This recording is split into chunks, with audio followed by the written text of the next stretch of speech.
Thank you so much, everyone. It looks like we've got a good number of people who are planning to join, so we'll go ahead and we'll get started. Just a quick few reminders before we do. This webinar will be recorded and it'll be posted to the CADCA website, so you'll be able to, if for some reason you have to hop off early, or if you have some coworkers that weren't able to join us live today, they'll be able to watch that recording afterwards. And as I was saying earlier, if you're sharing things in the chat, resources that you've used, or just general comments on what you're seeing on the screen, please make sure to select all panelists and attendees so everyone can see. We're excited to be able to share all of those resources with all of you. And don't forget about the question and answer box. So we'll also be monitoring that throughout and answering some questions during and then absolutely after as well. And that way, if you have specific questions, they don't get lost in all of the other resources that people may be sharing. We do know for April, our next webinar Wednesday will be April 14th on sector collaboration. So we'll be sharing that link that you can register at the end of the webinar. So if you are looking for more information on how to collaborate with the different sectors in your community, make sure to join us, and that's April 14th. So now, without anything further, I will turn it over to Sarah Lavoie, our marketing manager, and Bailey Martin, our senior communications associate. All right. Hi, everyone. I hope that you're doing well.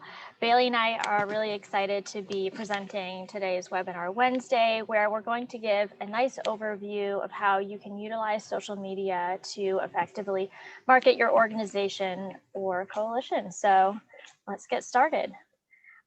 Before we take the deep dive, I just want to let everyone know that CADCA is a member-based organization, and along with your membership comes several benefits. Some of them are listed on the slide, but there's many more. So we just wanted to share this information and also let you know one of the member perks is following every webinar Wednesday session, the trainers will go on to the members only CADCA community. It's almost like our internal social networking site. And there we'll continue the conversation, ask questions, and really engage with one another. And Bailey and I will be doing that today. So please join us afterwards. You can learn more information about being a member with the URL that you can see on the screen, or please reach out to Lauren Blackwell directly. All right, so to kick things off, I just want to get a feel for everyone that's on this call, what's going on within your coalition organization. So if you can go into the chat box and let me know, what is your organization's primary social media goal? And while you're writing that, make sure that you're keeping it top of mind as we go through this presentation, because between the information that Bailey and I will share with you, some of that can help you potentially reach your goal. So I'll give everyone just a few seconds to do that, and then we'll keep things moving.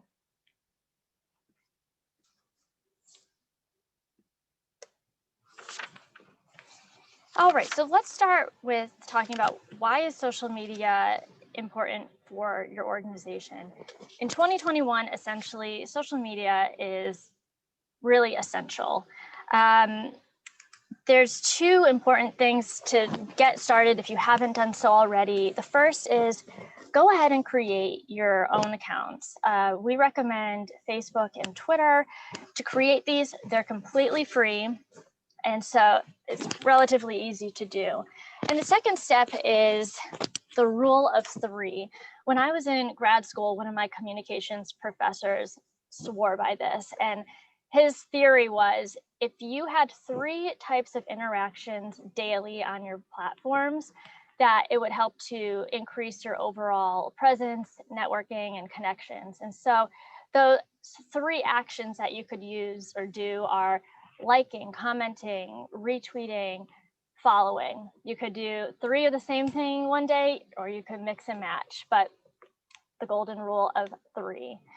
Some interesting stats to get everyone kind of thinking is, you can see on this slide, 92% of marketers are using social media for substance prevention marketing, but also all types of general marketing. And today we have globally, there's 7 billion people and 3.6 billion are using social media platforms. It's projected that by 2025, that number is going to jump up to 4.4 billion. So the trend is going upwards. The top 3 social media accounts today are Facebook, YouTube, and WhatsApp. And lastly, this is pretty wild, but 78% of Americans specifically use social media in order to make important decisions like what companies they support, what initiatives are they going to become part of, what are they going to purchase. So with that many people turning to social media for those decisions alone, it's critical to be on board with that.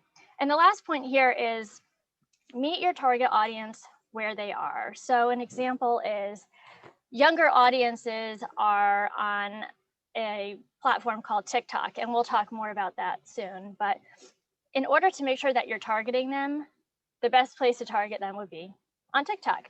If you're trying to reach them on Facebook, which is more of an older demographic today, it wouldn't be ideal. The next few slides are going to cover some stats and figures. You know, a lot of times people say social media is important. You have to use it. Everyone's on it, but they're not looking at the actual breakdown and information behind it that really backs those statements. So here on this slide, you can see a lot of popular social platforms that are being used today. The top ones are certainly YouTube, Instagram, and Facebook. A little bit of background about each one of those. YouTube is a video-based platform. Instagram is a picture-based platform. However, you can have short 60-second clips and a video clip, sorry. And Facebook is kind of a combination of all of the above. You can have pictures, videos, and general post content. In the chat box, I'm also interested in learning about what platforms are your coalitions or organizations using. So not on the individual level, but organizationally, what are the platforms that are used frequently? So let me know. While you're answering that, let's take a look at how social media usage has evolved over time. So this is from Pew Research Center, and in 2005, they started tracking the data. You can see here about 5% of Americans were using social at the time. And the reason for that was that's when it just started to evolve. Initially, it was a platform that was used for Harvard college students to get connected with one another. And then it became something for all college students, and it was very exclusive. You have to be invited. You couldn't just create an account. And over time, it opened up to the general public. So in 2011, about 50% of Americans were using it. And then speed up today, we have about 72% or so. This next slide breaks down the previous one a bit more by age. So you can see the 18 to 29-year-olds, they are really active on social media. But then on the opposite end, those who are 65 or older are not using social media as often. So it's just interesting to see the difference between the different groups. This chart here, there's a lot of information, and this is something that you might want to screenshot, or if you don't, no worries. At the end of this presentation, we'll share this so everyone can look at these numbers offline. But this breaks down how social media is used between multiple demographics. And this is something that could come in really handy. For example, if you know that you are targeting 18 to 29-year-olds, and you're trying to figure out what is the best platform to connect with them, you can see 90 to 91% are using YouTube. So consider that as a platform. Some of the takeaways that I took from this slide are that more women than men use social media. Again, like you saw in the last slide, the younger the person, the more likely they are to take advantage of these platforms. And then you'll see towards the bottom left-hand corner, urban, suburban, and rural. So there certainly are differences in the numbers. However, I find that is close enough. So it doesn't, I think it shows that no matter what area someone's from, they're still very active. And the last finding from this is there's a correlation between one who has a college education and a higher salary. They're more likely to use social media than one who has a high school education and a lower income. So, Hey, Sarah. Sure. We're getting some comments in the chat box that people are finding it hard to read the charts. Will you be able to share these as a resource, posted to the website after? Yes, absolutely. Yep. Great. Thank you. Mm-hmm. Here we're taking a look at the different platforms and how often they're being used by Americans, and it's broken down by daily, weekly, and less often. About 75% of Facebook users and 60% of Instagram users are visiting the sites at least once a day. So in the chat box, let me know, how often are you checking your organization or coalition's social accounts? While you're answering that, I'll let you know, CADCA is checking ours daily. We have a lot going on. We have so many platforms and we're constantly posting. And as part of that, it's important to be engaged in the conversation, see what others are saying, if they're liking it, if they're viewing it, if they're commenting. Having the ability to check in and take the pulse of your followers is very important. And with all of that, we're going to segue into what are the top 10 reasons to use social media. So there's a website that I really enjoy using called Constant Contact. They provide email and social media support. And these are their 10 reasons, but CADCA definitely agrees with all of them. The first 5 are users are engaged. It allows businesses to tell a story. So you can talk about your mission, your vision, what's going on. It gives your followers some insight into what's happening. It's ideal for customer service. If people are having questions, if they're having frustrations and they're voicing them, you can understand what's going on and you can respond right away. This also supports email marketing strategies. For example, CADCA will send out an email about an event. And right after that event email goes out, we'll post something on social media about the event, and they're complementary. Same message, and we're pointing people to the same website, for example, and it just helps to further the message. Social media is everywhere, right? You can't escape it. It's on every single website, people's emails, everywhere you go, there's something. And this helps to spread the word, generate brand awareness. People can be in the know. As you saw on those data slides, it's very popular among people of all audiences. When I was talking about the first 2 steps to get started, I was saying create a social account if you don't have one already. They're free to create, and when it comes to cost, they are relatively low. The cost is associated with ads and campaigning. You can reach all demographics. And lastly, it encourages 2-way communication. So you're pushing a message out, but then you can see how others are interacting and what they think, or you can see if they're excited about something. The list goes on. All right, so now I'm going to turn it over to Bailey, and she's going to talk about some of the best practices to keep in mind.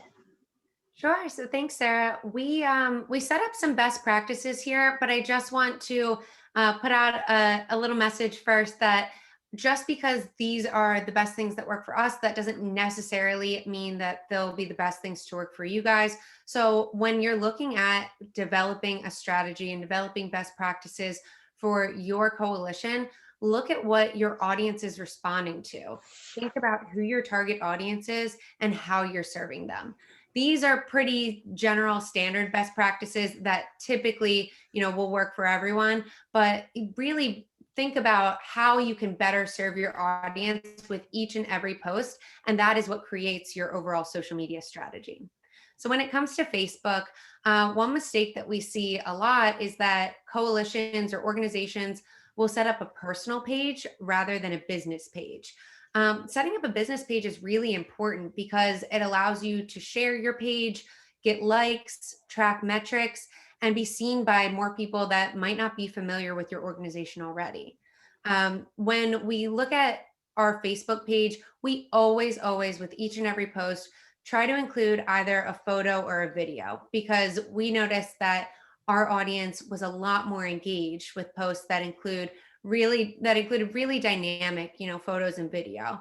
So if you don't have a specific photo to use, it's fine to use a graphic, a stock photo, but you really want to make sure that you're doing something to draw people's attention and catch their eye because it's such a crowded landscape on social media and it's easy to scroll right by if you just see a block of text. When you look at video, we did some testing here and we realized that embedding video is much more, it receives a lot more engagement than linking to video. And you can embed videos up to an hour long on Facebook. So that's really important because people can click play right from your Facebook page rather than being linked to a third-party site like YouTube. When you look at the amount that you want to be posting, we aim to post like 2 to 5 times per week so that we're consistent and we have a consistent voice, but we're not overwhelming our audience. If you overwhelm your audience with too much, it'll start to look like spam and they're more likely to, unlike your page and then they won't get any of your updates. So try not to be posting 100 times a day because then it'll just look like ads to them. When we look at the original posts that we post for, around 2 to 5 times a week, we try to make them, in original in our own voice, and then share other posts in between, maybe from other organizations, people who mention us, our partners or stakeholders. If you're thinking of really good general posts to share and you just can't think of, 2 to 5 posts worth of content per week, try to reshare articles with your own commentary, share the latest research, share activities of other coalitions that are around your area, share photos of meetings or events, which is really important because it adds a face to your organization. Share what you're working on, anything, just as long as you're consistently getting your brand and your image out there and across.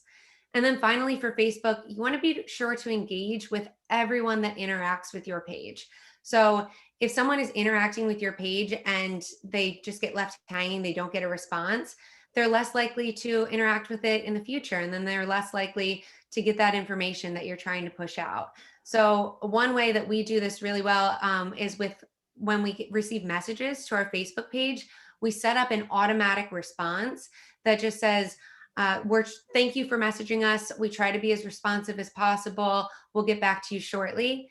And then we follow that up as soon as we can with a personalized message where we address the person by name, respond to their question, and connect them with the right tools, resources, or person that can help them out.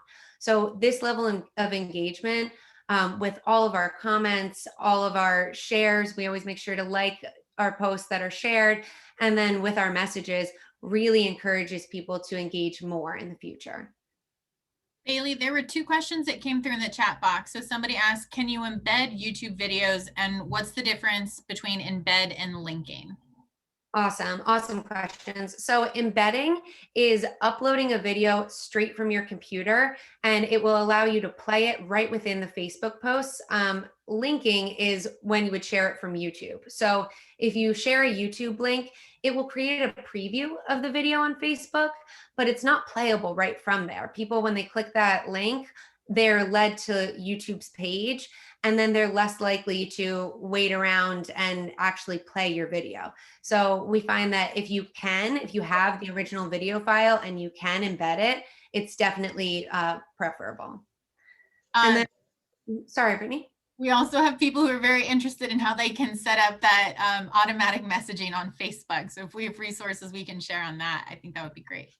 Awesome. Yeah. So we'll share that after in the chat because it's like a little process to go through, but I'm happy to share it after in the CADK community with all of you. And then as we go to Twitter, so this is a platform where you want to keep a really short format. It only allows, I think, 200 characters now. So you're really trying to get things as tight as possible and as timely as possible. So it's ideal for updating live from events, for breaking news, things like that. And unlike Facebook, this is a platform where you don't have to worry about, sharing too many posts and looking like spam, because it is such a crowded landscape and it's constantly being updated. You can share, 15 posts in an hour from your event, like you're live tweeting your event, and it's not going to be overwhelming to your audience. So we have no set limit for this. And we really make sure to share as much information as possible and as timely as possible. Just because you have something available later on, that doesn't necessarily serve your audience when they're looking for something in real time. So try to share things as quickly as possible, but important note, you have to make sure it's accurate. So sharing something in a timely manner is not an excuse for sharing anything that's inaccurate. So even if you're retweeting something, you have to be sure to check all of the information with it, check for spelling mistakes, check for inaccuracies. Because when you're retweeting it from your organization's account, it adds your brand right there to the top of the post.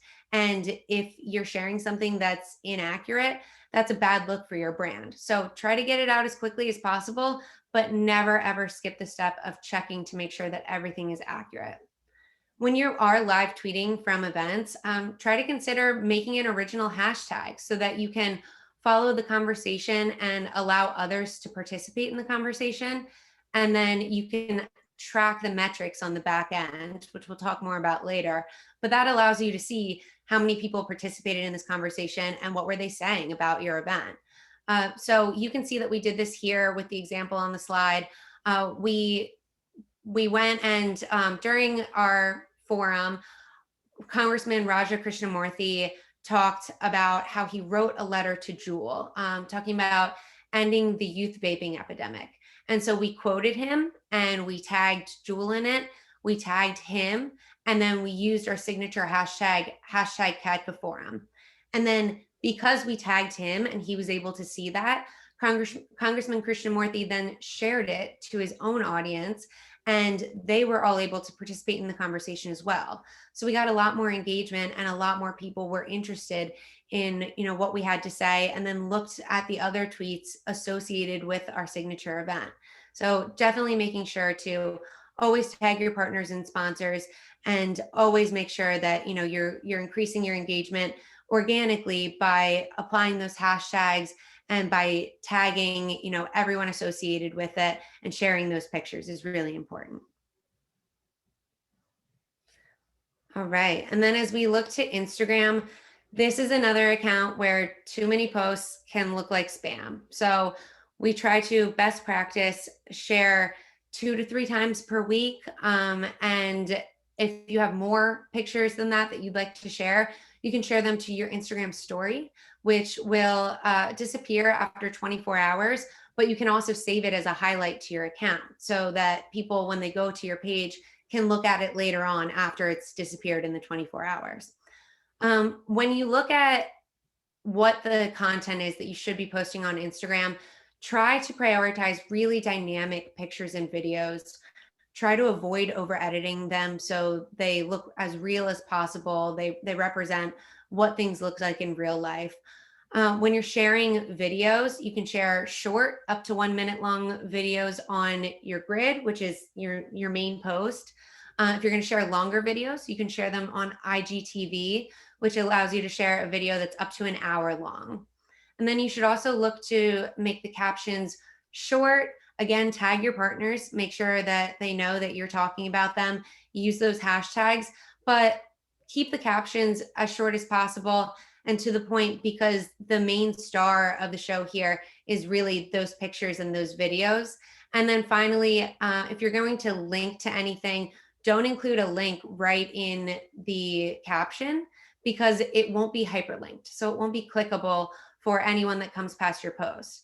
Instead, say, go to the link in our bio for more information, and be sure that the link in your bio is reflective of that most recent post and the thing that you want to share with your audience the most. We have two Instagram specific questions in the chat box. Somebody asked, photos are preferable to graphics on Instagram? So generally, yes, we try to say, if you can personalize your page in any way, absolutely, share those photos. But if you don't have that many photos, which I know a lot of us don't during the pandemic right now, try to find a way around that. So you can share graphics or share a screenshot of a Zoom meeting. Even if everyone doesn't have their camera on, at least it's showing that you're in the community, you're still working, and you're working the same way that everyone else is in this time. So yes, generally, photos are preferable, but do what you can with what you have. And then some other people were asking about hashtags. How many is too many? Why do some people use a long line of periods before their hashtags? And then about hashtag reels as well. Awesome. So those are great questions. So generally, best practice, we try to limit it to no more than 2 hashtags. So one hashtag is really preferable. That allows other people to participate in the conversation. When you're including 100 hashtags on an Instagram post, it really starts to look spammy again. So you don't want to include, a block of hashtags. That does spread it a little further if people are searching those hashtags. But realistically, people don't spend a lot of time searching those individual hashtags, and it takes away from the look of your Instagram picture or your Instagram video, which is what Instagram is all about, is the look. So try to limit it, try to share, just a couple of hashtags that really describe what your post is about. And then when people are using those periods, those dots before, hashtags, or at the end of to separate a caption, you'll see influencers doing this a lot. It's so that people will click the see more. It basically makes their caption really long so that people will click see more, and it either hides those hashtags below the string of periods so it doesn't look so spammy on theirs, or it is ideal for like if they have a really long caption that they want to share. Generally, for our purposes, we try to avoid that altogether. So we don't want to include that whole block of hashtags, and we don't want to keep captions really, really long. Just because it works for, some influencers, that doesn't mean that that's best practice for your organization. And that credibility is really important when it comes to your organization. So try to avoid, that whole block and the periods and everything associated with that.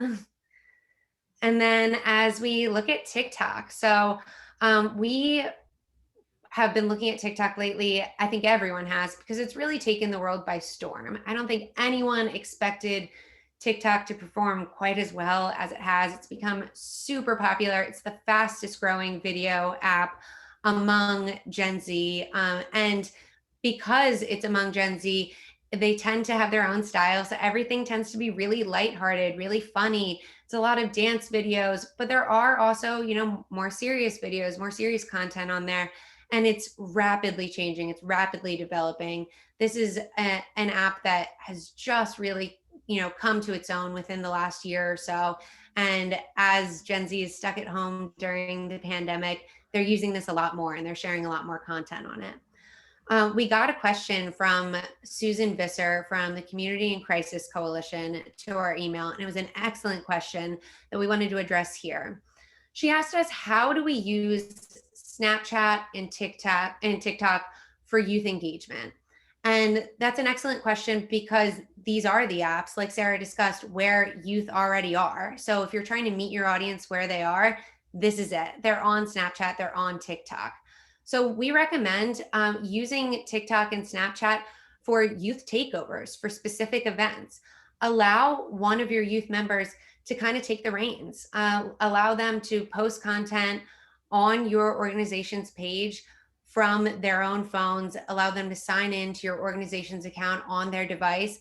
And this will really give them ownership over the content. It will make them want to continue to stay involved. And it will encourage them to share the content with their peers. But you have to also make sure that, this youth that you allow to take over your accounts is someone that you trust, and that, more importantly, knows the rules associated with your accounts, with your social media strategy. So remember that everything that youth member shares is going to be reflective of your organization, not them as an individual. So make sure that, before they ever get the passwords to your account, they know the rules and the standards for the content that you should and should not be posting, and they're able to use that consistent voice and that consistent tone. So, Bailey, there is a question about some of the security risks with TikTok, and that might be a longer conversation. But I didn't know if there was anything that you wanted to address around that. Sure. I mean, this is, something that we've obviously stayed up to date on. We know that, people are concerned because this app is something that, was generated in China. And as it came into the US, the standards for privacy and security are maybe not exactly the same as they are with some apps in the US. Honestly, if you want to, use this as a platform, that's just something you have to be aware of. It definitely is a longer conversation, and it's something you should talk with leadership in your coalition about and make sure that you're all on the same page. But there isn't a lot of personal information associated with a TikTok account. You share, some really general information, but it's not a huge risk as far as what you would generally be sharing with the information leaking or anything like that. But it's definitely something that you need to be on the same page with your leadership about. So that's a great question. And then as we look at, those are the kind of the best practices for each of the most popular social accounts. But when we look at an overall strategy, developing a social strategy, try to remember this acronym, ABOUT. So as you're developing your social strategy, be sure that you are always considering your audience, your branding, your objectives, your use, and your timing.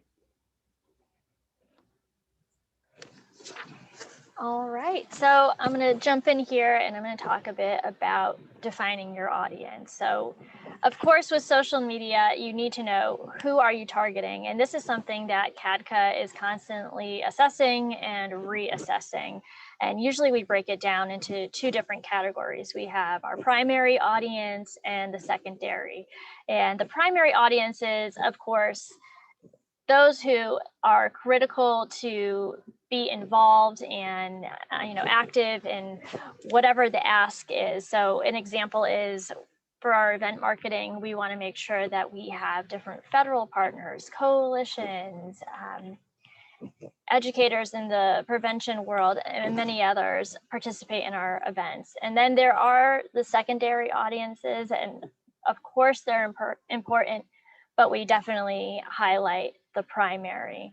And like I was talking about earlier, what are you doing to meet your audience? So I gave the example of, if you're trying to reach out to a younger audience, make sure that you're reaching out via Snapchat, TikTok, like what Bailey was just talking about. If you're going for more mature audiences, then you would want to consider Facebook, LinkedIn, definitely, which is more business oriented, and Twitter. So just be mindful of who are you trying to reach and what's the best way to do so. And I'll make sure to share that chart that I did earlier that really breaks down what platform is best for what demographic.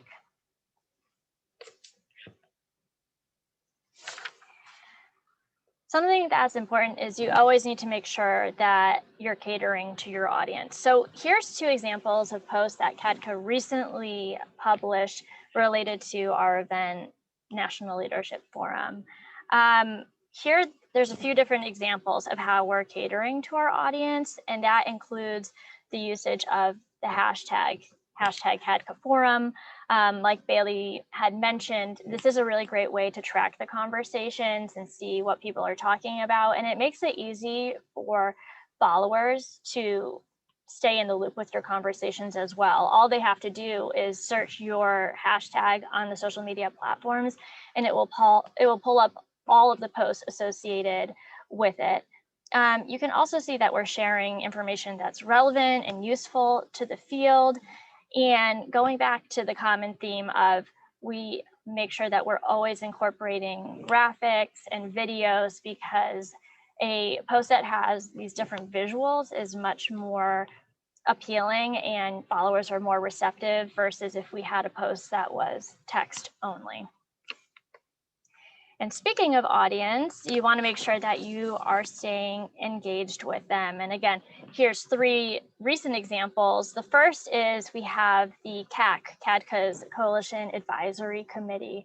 And here we're showing that our CAC is getting together, they're meeting, they're talking about all things prevention. And, you know, we're connecting with our followers and letting them know that we're keeping things in the works and that we're actively working towards our mission. The middle example is from Eaton, and he was promoting an event that CADCA was participating in, and we saw his feedback. We were really excited about it, and so CADCA took his tweet and then retweeted it with our network. So showing that we're paying attention to what others are saying, and you know, we want to promote that. And lastly, the final example is from when we had CADCA Forum. We had a virtual platform where attendees went on and tuned into the different training sessions and activities. And we embedded the video like what Bailey was talking about. And by embedding the video, we were able to get some good metrics on that.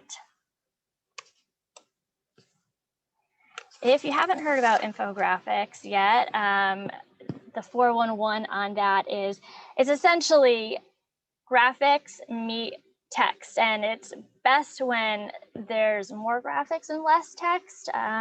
It's really all about having something that's visually appealing, that's sharing important information or messaging. According to Forbes, infographics are 90%, or sorry, they're effective because 90% of the information that people retain is visual, and that infographics have been shown to improve learning and retention by 400%.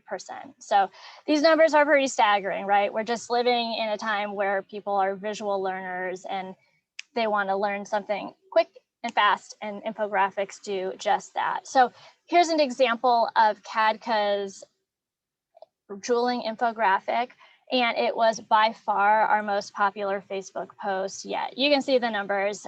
People were really receptive to it. So if you're not creating infographics, make sure to consider it. Have you noticed at the top of your social media platforms, right next to your profile picture, and you can see our profile picture is that red star graphic, there's a cover art section. I've seen different companies and coalitions sometimes use that, and they put, you know, a pretty background, some watercolors or a graphic that looks kind of cool, but in a way that's wasted space. It's really important that you're using the space to promote whatever is going on within your organization, because this is free real estate, really. Just 2 days ago, CADCA started marketing our second event of the year that's coming up, our Mid-Year Training Institute. And so when we launched the website, we made sure that we splashed the graphic everywhere, including our social media accounts. And so this is something that your company or coalition can do for your events, your mission, anything that you would like to loop others in on. And now I'm gonna pass it back to Bailey. Awesome. So yeah, I was responding to a couple of questions in the chat box. Awesome questions, just as Sarah was talking about, you know, hashtags and things like that. But as we look to your pages themselves, each of your pages, your business pages, will have a bio section where it allows you to share a short description of your business and, you know, what you are about, share a link to your website, things like that. So when we look at the bio on each of our pages, we try to keep it consistent, but we do tailor it to each platform. So for example, Facebook allows you to share a much longer bio than Instagram does. Instagram allows you to share one link in your bio and does not allow you to share any links in captions, as I mentioned before. So it's important to, constantly change out that link that's in your bio, things like that. So, try to keep it as consistent as possible, a consistent tone, a consistent voice, but, tailor it to the specifications for each platform. When you look at these bios, they're not just important for someone who stumbles across your page. They're also important for what's called search engine optimization, or SEO. So when you look at search engine optimization, that just basically means how high, when someone Googles terms related to your organization or the name of your organization, how high do you appear in those search results? So when someone Googles CADCA, we want our website to be the very first page that comes up under the Google search results. So it's really, really important that you use this, because when organizations, or when search engines like Google are pulling that like search engine optimization, their algorithm looks at these bios on each of your social media pages to link it to your organization. So when it's trolling for, these SEO friendly words, you want to prioritize the first 140 characters of your bio, because those are the only words that Google considers as part of that SEO optimization. So try to, provide the most important information first, and then also within, that top area, link to the most relevant area of your website, so that, people, whoever comes across it, if they come across it through, search results, through organically, through just scrolling on social media, they are able to learn more about your organization. Okay, and then at CADCO, we love an acronym. So within that about acronym, that's audience, branding, objectives, use, timing, there's another acronym when it comes to objectives. So when you're looking at developing objectives for your social media and developing this strategy, make sure that your objectives are SMART. So they should all be specific, measurable, achievable, realistic, and time-bound. All right, so part of that SMART acronym is making sure your objectives are measurable. The great thing about having, why I mentioned how important it is to have a business page for each of your accounts is part of this. It allows you to track the metrics of posts and of your page as a whole to see what is performing well, what your audience is engaging with, and what maybe they're not so interested in, so that you know what kind of content you can be posting in the future. So when you're looking at how to find your metrics, you really don't need to pay for any external services that provide you with this information. It's all available right there within the business page for each account on each platform. So these metrics will show you information for the previous week or the previous month for both your page and your individual posts. When you're looking at it on Twitter, to navigate to these metrics, go to the More button along the left side of the page, right above where you would tweet, and then click on Analytics, and that will lead you right to the Analytics page. For Facebook, when you're on your business page, on the main page, the insights are already listed along the left side of your business page, and right there you can click that See All button right next to the insights in the top right corner to view more metrics. And then on Instagram, navigate to your own profile. So you have to do this on your phone. Instagram, it's a little wonky. It only works, most of the functionality really only works on mobile because it was designed for mobile. So when you're looking for metrics for Instagram, you have to do it on your phone. Go to your own profile and navigate to the 3 bars in that upper right-hand corner. I highlighted them there. And then click on Insights. So when you finally get to all these pages, you're going to be overwhelmed with how much information is there. I mean, it is tracking everything. And not all of that information is super relevant for communicating how well your posts and your page are doing. So the two most relevant analytics, the two most relevant metrics that we always make sure to communicate are reach and engagement. So reach means how many people actually saw the post, how many people, how many individual users did this reach. And then engagement is how many people interacted with the post, how many people liked it, shared it, commented on it, press play on the video that's embedded within it, interacted with it in some way beyond just scrolling past it or maybe pausing to look at it. So those two are just really great metrics for communicating your impact, especially if you're talking to leadership about, your social media strategy and what's doing well. Those are really great metrics for communicating that in a simple and understandable way. All right. And then as we look at use, as we discussed with those youth takeovers, it's important to have really set standards for how your social media pages will be used. Make sure that you have rules set for the frequency of which you're going to post, the rules for the tone and the language that you're going to use.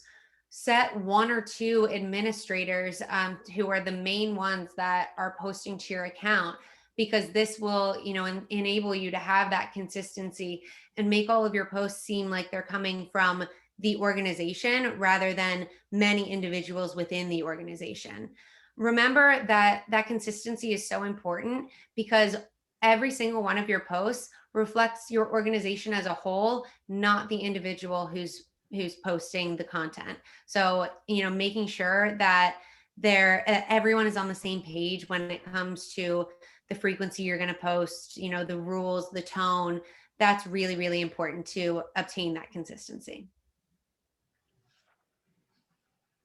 All right. And then when we talk about consistency, we don't mean that everything needs to be exactly the same. So as you can see here, this is the same infographic, our most recent What's Trending infographic on opioid use during the pandemic. This was a really popular resource for us, and we shared it across all of our social media channels because it served the audience for each of our individual platforms. But we didn't use the exact same language, the exact same wording on each of them because we wanted to tailor it to what would work best for that individual platform. So it is consistent in the tone that we use and in the hashtag that we use, but it has a couple minor differences. So for example, when you look at the Instagram post, we cropped it to be just the first part of the infographic because Instagram prioritizes content that's 400 by 400, so a perfect square. And this infographic was a rectangle. So if we tried to get the whole thing in, it would look really squished and it wouldn't serve our audience very well to read it like that. Instead, we shared just the cropped square version of it. And then we said, go to the link in our bio to see the whole version. And when people went to the link in our bio, they were able to click on that and they were able to go straight to a landing page or the website, our page on the website that hosts these What's Trending infographics, and they could see the whole thing and download it right from there. So that's really important. Just because you're consistent across platforms, that doesn't mean that all of the content needs to be exactly the same. All right, and then timing. I think we talked about this with Twitter especially, but timing is super important. You should always be updating your social media pages because when your audience looks to your pages, they don't want to see posts from 6 months ago. It doesn't really serve them anymore, and everything should be about how it serves your audience. They're looking for updates from you, and that encourages them to engage with you on these social media platforms. So always be updating. Be sure to share content while it's still timely. We say, if you wait, it's too late. So try to share, maybe, talk with your leadership about this, make sure it's okay. But try to share live videos or live tweets. Those draw in a lot of engagement because they're happening right now. And if your followers want to participate in the conversation, they still can. It's still ongoing. So we find that gets a lot of engagement. Bailey, quickly, there is a question that came at the beginning, but somebody asked, what would you suggest for when to post for maximum exposure in term, I think, of time of day, mornings, afternoons, evenings, weekends, that kind of thing? Absolutely. This is a question we get a lot. And the answer might be disappointing, but there is no clear answer here. So if you Google this, you will get 100 different responses from 100 different organizations that say 8 a.m. on a Wednesday is the best time to post. No, now it's 10 p.m. on a Thursday. What actually is the truth is that it really depends on your audience. So if your audience is in a different time zone, or if your audience is youth, if your audience is adults, they're all going to be using social media at different times on different days, depending on what they're doing. So it's kind of a guess and test here. You need to be posting things at different times and seeing when your content gets the most engagement. We call that A/B testing in social media. So basically, try, post something at 8 a.m. on a Wednesday, and B, post something at 6 p.m. on a Thursday, and see, if it's kind of generally similar content, which one got more engagement. That might give you some insight into when your audience is looking for content from your pages. And that will influence, how you post, how frequently you post, and also what time you should be posting. All right. So anyone who works in social media can tell you that this is another question we get all the time. How do I make my content go viral? Again, this is disappointing, but the truth is there's no one set standard formula for this, because if there was, every organization would have content that went viral every week. That would be what best serves them. But there are some general guidelines you can follow to make sure that your content has a better chance of being spread around and being shared and being viewed. So this is a little story about how this random ordinary photo of an egg became the most liked picture of all time on Instagram. It is still the most liked picture of all time on Instagram, and it beat the record previously held by a photo of Kylie Jenner by more than 35 million likes. The creators of this content, they posted this photo and asked everyone to like it and share the photo with their friends so they could like it too. And they said that the goal was to beat Kylie Jenner's record, which at the time was 18 million likes, and become the most liked photo on Instagram. So like I said, today, this is still the most liked photo of all time, and it has more than 55 million likes on this one picture. So how did they do it? They followed a really simple formula. And this is, what we suggest for all of your content, not just the content that you're trying to make go viral. One, create a challenge. People like to participate in something where they feel like they're being challenged. Two, encourage others to get involved. When people look at social media, the social aspect is that they can participate in content. They can be part of something else that's going on that's bigger than just them and their immediate community. And then finally, three, use humor to entertain and appeal to your audience. All of your posts should in some way serve your audience. And one of those ways is by entertaining them. So if you can use something funny, like a photo of an egg trying to beat Kylie Jenner, you're automatically going to appeal to your audience through that humor. So we'll see it in practice right here. Sarah's going to play a quick video for us where you can see this in action.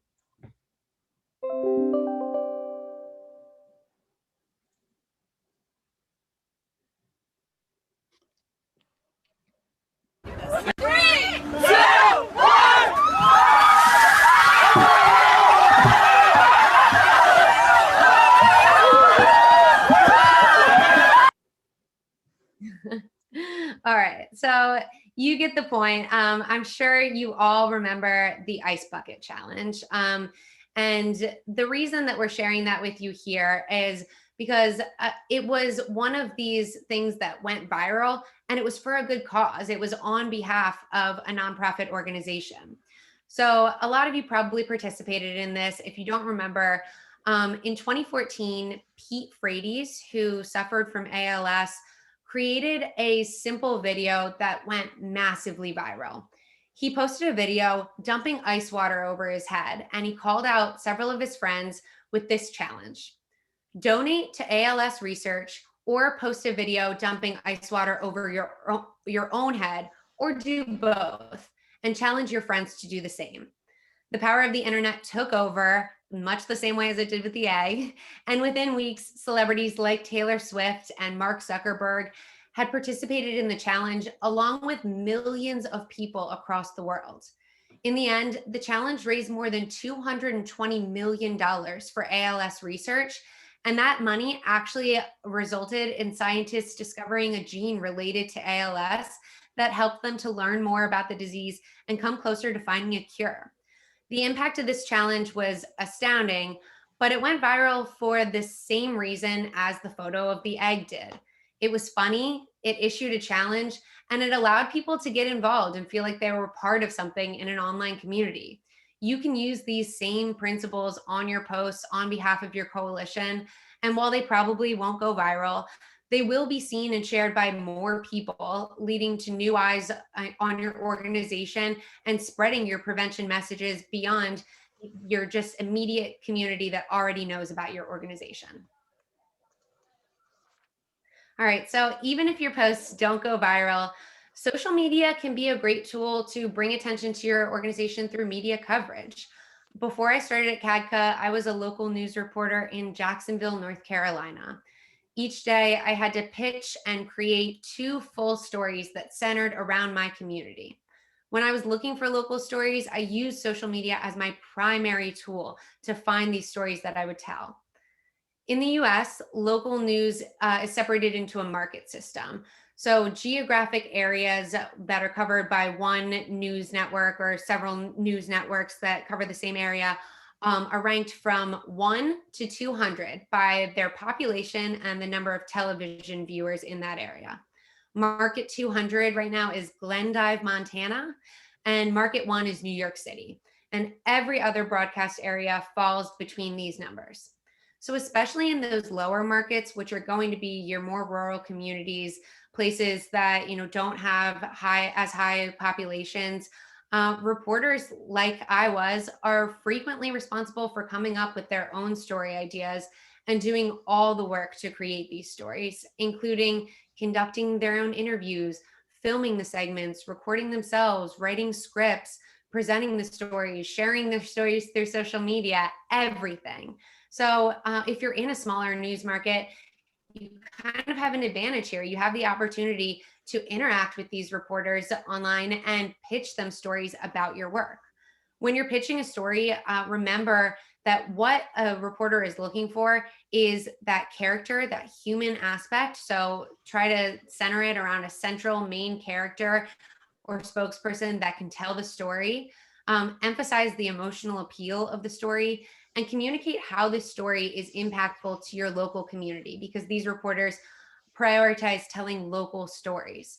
And then you have to kind of say why it's worth the reporter's time to tell this story. Why is it newsworthy? Just because something is happening in the community doesn't necessarily mean that there's news value in it. So don't pitch your regular coalition meeting, pitch, wow, we have this event coming up that we're expecting all these youth to be at, and we're going to talk to them about juuling. And juuling has been a really big problem for our community. And we have someone from one of these local schools, the principal of a local school, that can tell you how big of a problem it's been in her school and why an event like this is so necessary. If I got that message when I was a reporter, I would have been thrilled, because it does my job for me. It's someone putting everything out that I need for my pitch. So this is a local, here's the local element to it. Here's the character that's being centered around in the story. And here is why this story is important, why it's newsworthy, and why it's impacting our community. And here, maybe is the emotion of it. I can grab also a parent. I can have a parent available for you to tell you, how it's impacted them particularly. I can grab maybe a youth member of my organization who can talk about how they see all their peers doing this. So if you're able to do that and you're able to be flexible, especially on timing, recognizing that, these reporters have to put everything together in the space of a few hours. So you can grab these people quickly and you can, you know, you can grab the interviewees and you can grab all the information and you can provide it to them within a window of like 8 a.m. to noon, which is when they're shooting all their stories, so that they can put everything together in time for the 5 o'clock newscast. That's just great. And that's, you know, definitely going to draw their attention. So when you look to send them a pitch, social media, you know, where it comes back to this, is a really great platform for this, because they already know who you are on there. If you find their profiles, you follow them, and you're regularly engaging with their content, then it's not a cold pitch. It's not just emailing them this story idea. They already know that you're a member of this community, and they're more likely to cover the story that you pitch them, and then stories in the future that might tangentially have something to do with prevention, something to do with substance misuse. They'll look to you as the expert on that, and they'll want to share your story. So as we looked at, you know, some best practices, some examples, we didn't want to just share our own content because, you know, we want you to be able to see other coalitions that are really doing a great job of this. So we pulled some screenshots here from Instagram, Facebook, Twitter. And these are, I mean, we have so many coalitions that are just doing an incredible job. But these coalitions in particular are really, you know, doing great stuff on their social media. They're super active. They're super engaged. You can see some of these coalitions, like on Instagram, already have some of the suggestions we made about story highlights. And, you know, they take their Instagram story and they pin it to the top of their page through these highlights so people can go back and look at it. They're sharing personal photos. They're tagging their partners. They're using relevant hashtags. And as a result, they're getting really great engagement on these posts. So take a look. We'll share these slides, like we mentioned, afterwards with you. Go to these pages. If you see your coalition shouted out, thank you so much for, you know, the work that you're doing, because you are benefiting the whole prevention movement in your social media presence. And these are really great examples of how you can be doing it, you know, from the coalition perspective. All right, so Bailey and I are about to wrap up the webinar portion of this session. And we just want to remind everyone that part 2 of this is going to happen on the CATCA community immediately following this chat. So make sure that you go to the URL that's highlighted in red. And if you're not a member, please feel free to reach out to Lauren, learn more, and then you can tune in along with us and future presenters. On the CATCA community, we want to get a month-long activity going with everyone. So we want you to share the post that has the most engagement over the month of March. So then once you send it on the CATCA community, my team and I will review it. We'll share our thoughts, feedback, and answer any questions you may have. So we're really looking forward to seeing what you share. And as Brittany had mentioned, the next webinar Wednesday is happening on April 14th. We'll send out more information and the registration link tomorrow. I'll send everyone who's participated today a recap email that will have a link to the recording, the presentation, different materials, and this next webinar. So make sure you be on the lookout for that. And to sum things up, right, we talked about all things social media. So definitely stay connected with us, follow CADCA. We love to make sure that we keep the engagement going and connections. So I think with that, thank you for attending. And Brittany, do you have any other comments, or Bailey? Well, we've got lots of Q&A in the box if you guys are ready for them. Sure. So a couple of people have asked about kind of places to post, to schedule posts, to do multiple posts at once. So I've seen Hootsuite mentioned a couple of times. So the benefit of using something like Hootsuite or something similar, if you have any recommendations for that, or posting individually to each social media page that way. So Definitely. I can take this question. Okay, go ahead, Bailey. Sorry, Sarah. I I can take this question. Because I'm actually the one, I schedule all of our social posts that we know are coming up ahead of time. And we do use Hootsuite. So it's an awesome, awesome platform. It's totally free.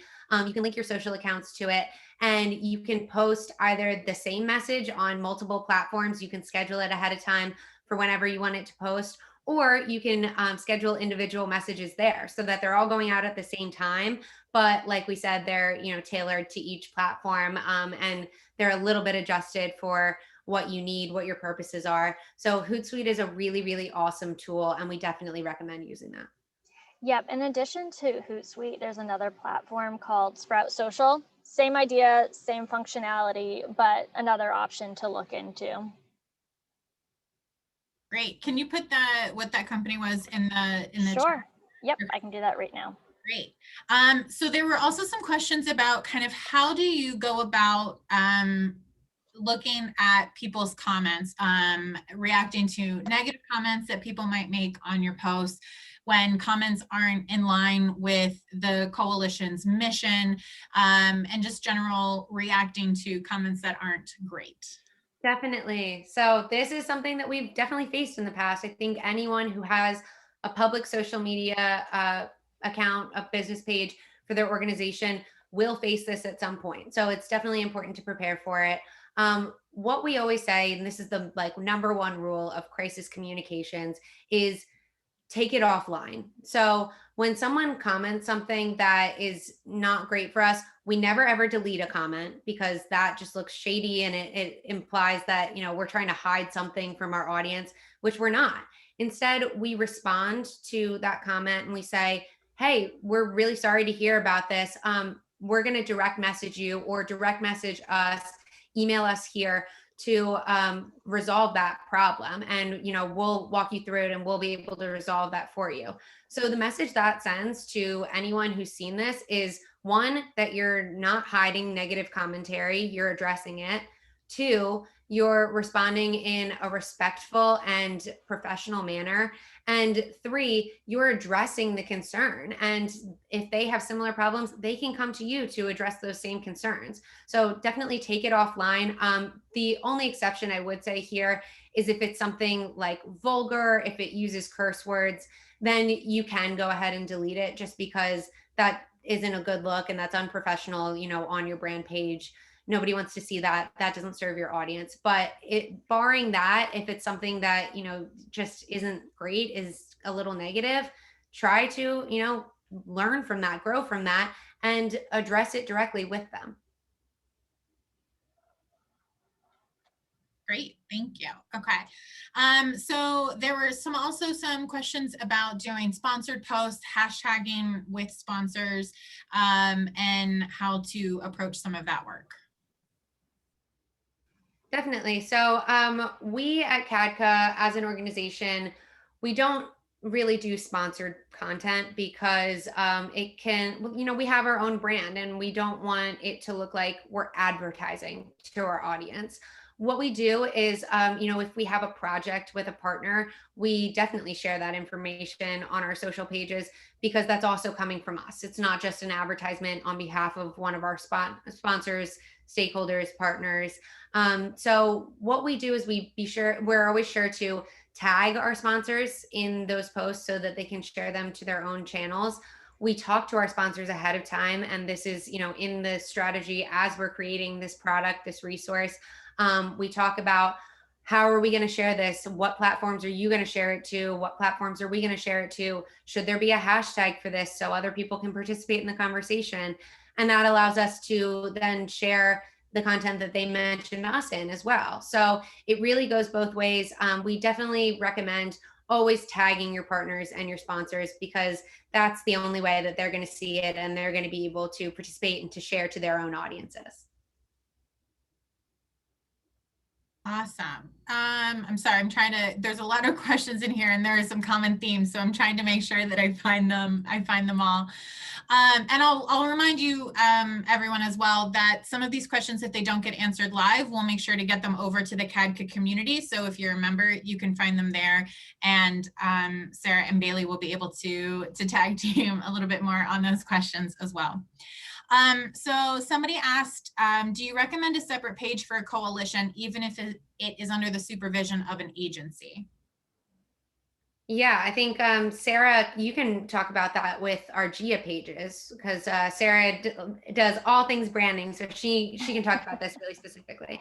Yes, so CADCA is our overarching brand, right? But one of our branches is GIA, the Geographic Health Equity Alliance, and they specifically focus on cancer control and prevention efforts. And so they're connected to our company, but they're also kind of their own entity as well. And so GIA has their own Facebook and Twitter account, and they'll share content, and then in an effort to help promote them and further their message, CADCA's larger social media accounts will then retweet and share the messaging. And we just make sure from a branding side that in order to link the two and marry them so people know that they're part of CADCA's branding, we make sure that GIA's posts mention, GIA, a initiative hosted by CADCA, or we have our CADCA logo on their website, or we'll weave our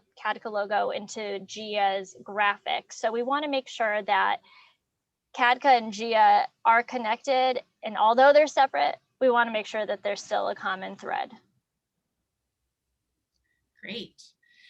So some people were asking about where to create infographics, if there's a specific website that you recommend, kind of for people that don't have maybe that graphic design skill, where they can go that might be a good template for using or for creating infographics. Sure. So actually, I just saw in the chat that Ashley M recommended Canva, and I was going to suggest the same thing. So Canva is great. It's free. There's tons of templates and different options.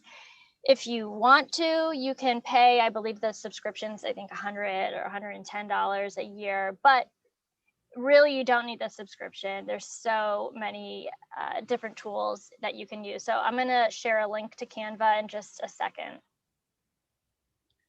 Awesome. So some people have been asking, you talked a little bit about analytics, but is there a program that they can use to gather all of those analytics together from the different sites? Or what's the best way for tracking all of those different analytics? And specifically, this person was mentioning, for DFC grantees, as they're submitting their progress reports, that's a great way to show their engagement with their community as well. So you definitely can track. There are definitely tools that track all of those analytics together, but they're typically paid tools. So you do have to spend some money on them, and they can be really expensive. So tracking those analytics, it can, the cost can add up. That's why we mentioned, how important it is to have a business page, because that allows you to have that metrics tool right within your platform right there. You don't have to pay a dime, and you can track it individually for each platform. I know that's a process, and the date range is not always ideal. It sets it to either a week or a month. And so sometimes it's not exactly the timeline you're looking for. We do use, brandmentions.com or some things that like similar, that if we have to track, for a specific date range, we can pay for that. But, you really don't need to do that as long as you know ahead of time that you're going to be tracking this specific thing. And so, if you start tracking something right before your signature event where you're using a signature hashtag that you created, you can look at the analytics on all of your posts then, or on your page then, and kind of get a general idea about, well, how did these posts perform? Those were the only things we were posting over the last week. So we know that for this week, every one of these was related to that hashtag, and we know exactly how well it performed. We know exactly how many people it reached, how many impressions it got, how many people engaged with that content, and how many people participated in that conversation. So long story short, there are tools, but you don't need to shell out a bunch of money to get this information. Great. So some people were talking about, in the prevention world, we deal with a lot of heavy topics. So how do you, how do we show humor, maybe in our posts, not necessarily related to those specific topics, but how do we break that up? Social media can be kind of a light and fluffy place a lot of times, but we're talking about some really heavy topics. So how do we best approach that on social media? Absolutely. I think part of what we talked about here is having that set tone that you use with your posts. So, Kadka, we try to be informative but professional, but it definitely depends on the content we're sharing. So, if we're sharing something like a CAC photo where, all of our Coalition Advisory Committee got to take the chance to get together, or one of our NCA photos where everyone got to get together and they got to wear like crazy hats and they're on a Zoom call and we're sharing, a feel good photo from that. Our tone is definitely going to be different than if we're sharing the infographic on, opioid use during the pandemic and, how many people, passed away as a result of that. So definitely look at the content that you're sharing. Make sure that you always are using an appropriate tone. You can have that general overarching tone of we're informative, we're professional, but for a specific post, if you're taking, part in a challenge, whatever, you can have that kind of lighthearted thing. And I would push back on that, belief that social media is always lighthearted. I think there are some apps like TikTok, for example, where most of the content, sure, is lighthearted. It's funny, it's humorous, it's dance videos or something else. But there's also a lot of content on there that is more serious, and people are looking to these spaces like Facebook, like Instagram, Twitter, to connect with one another. And sometimes that's not always pretty, and sometimes that can be a little upsetting. So I would say, like, definitely think about your audience and the content, and share something in a tone that's appropriate there. It's okay to share, a post that's lighthearted and then a post that is, very serious as well. But you just have to make sure that you're doing it appropriately to best serve your audience. Great, thank you. So somebody was asking about metrics for healthy growth over time, looking at either people following social media specifically or the amount of engagement per post, excuse me. And I think there was another question too about, are there kind of specific numbers that you should be aiming for when you're looking at your metrics? So again, I'm going to give you an answer that is not very specific, but this totally depends on like where you are. If you just created a social media page, and a lot of people don't know about it yet, of course, you're not going to get the same amount of engagement. Of course, your likes are going to grow much more quickly because you just created it and people are seeing it for the first time. So that will change over time for sure. You can build up that engagement organically by, following some of those best practices, by making sure that your social strategy really is set to serve your audience and engage your audience. But there isn't like one standard, one benchmark for what it should look like. Don't compare yourself to others, compare yourself to yourself. So if you're looking at your page this year, compare it to how it was performing last year, or look at your page now and compare it to how it performs in 6 months. And as you start following some of these strategies and you start really connecting with your audience, you'll see those numbers grow organically. Thank you. So somebody was asking about memes and, well, it's controversial. Is it GIFs or GIFs? That's my question. Is it GIFs or GIFs? But when it's appropriate to use, what platform they work best on, kind of how to incorporate them into your social media.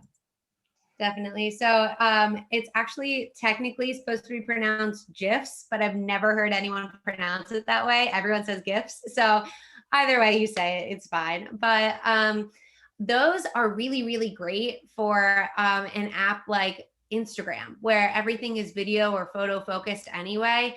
It tends to be a little more lighthearted. Awesome place to share a GIF or to share, a photo, a meme, whatever.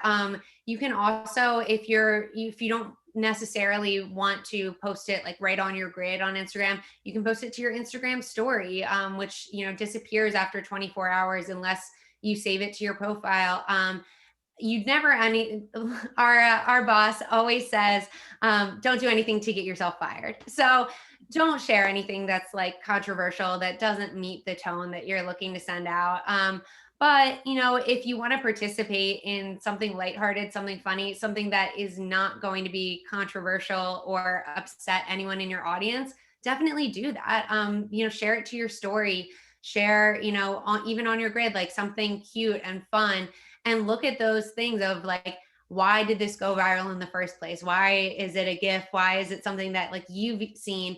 It's probably because it engaged people by, providing humor, by entertaining them, and use, those same principles in your own posts. And just a quick add-on to that. So you can access free GIFs, GIFs, it's like tomato, right? You can access them on Twitter and other platforms. It's already an embedded option. And I'm going to share a link in the chat right now where you can find thousands of free options to weave into your social posts. So have at it.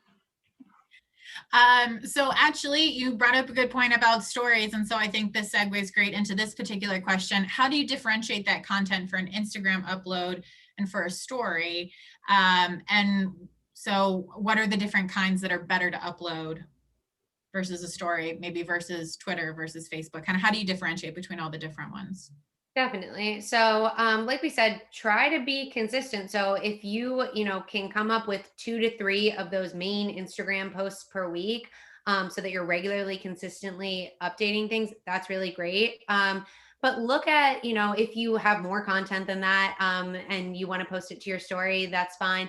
Look at what content you want people to see when they look back on your page a week from now, a month from now. So if it's something that like it's important like right now, or it's like a live photo from an event, then but it's not going to be super relevant, if someone looks at your page in a month, then that's something that's better for a story. So for example, when CADCA has our signature training events, we just did this for Forum.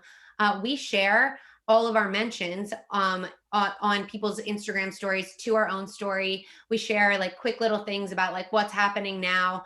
And then at the end of each day, we do a daily recap post. So we take some screenshots of some of those like really great posts that mentioned us. And we, feature specific coalitions that, we really loved what they had to say about a specific event or, about a specific training, whatever. So look at, that is an overall recap post that we'll be happy to have in a month on our page because it's under that, forum artwork. It has these great photos. But every single mention is maybe not necessarily something that we would share to always be up on our grid, and we don't want to be spammy. We don't want to include too much content. So we share those to our story instead. Great. So I'll do one last question, and then I will also remind people we are capturing all of these other questions that we didn't get to. We'll put them, we'll try to get them up on the community for the Q&A immediately after. And so I put the link in there for where you can find the community page. So final question, what would be the best advice to starting a whole new social with 0 followers and not being able to promote because of the pandemic, or in their case, schools? I have been here. So I have done this. We have created our own social media pages from scratch before. And I will say it's not necessarily easy, but you create your page and you start just posting content and share it organically with, the coalition members and encourage them to share it with their contacts. Start engaging with other coalitions that you see on these platforms, and message them or comment on their posts and say, hey, we really love your content, here's our page if you want to check it out. Things like that. That is a way to really organically drive up that following, and to start building that audience. it's not going to come overnight.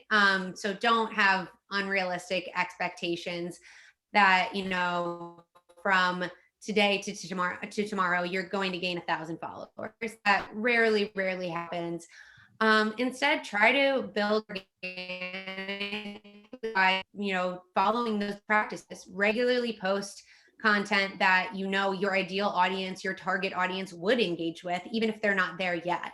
And then interact with other pages, interact with other hashtags, participate in conversations, just keep using it. So the frequency that you use it is the best tool that you have to really get your page to spread. Right. And going along with that, it touches on my communication professor's theory from back in the day, right? The rule of 3. Go online and at least do 3 different actions: follow, share, comment, get the word out. Make sure that you're sharing your social media accounts. Like, have links in your email signatures. Make sure that your social media accounts are linked on your website. Anywhere that you're marketing your coalition or organization, make sure that there's social media information there. So that's another thought. Great. Well, ladies, thank you so much for joining us today. This has been so great. So somebody was asking, Sarah, if you don't mind putting the GIF resource in Sure. in the chat one last time for people. But Sarah and Bailey, thank you so much for joining us. Please remember to take the evaluation. And like we had mentioned earlier, our April 14th webinar registration is live. You can go register for that now. It's on sector collaboration with Kim Linkle, one of our CADCA trainers, and we're very excited to have her.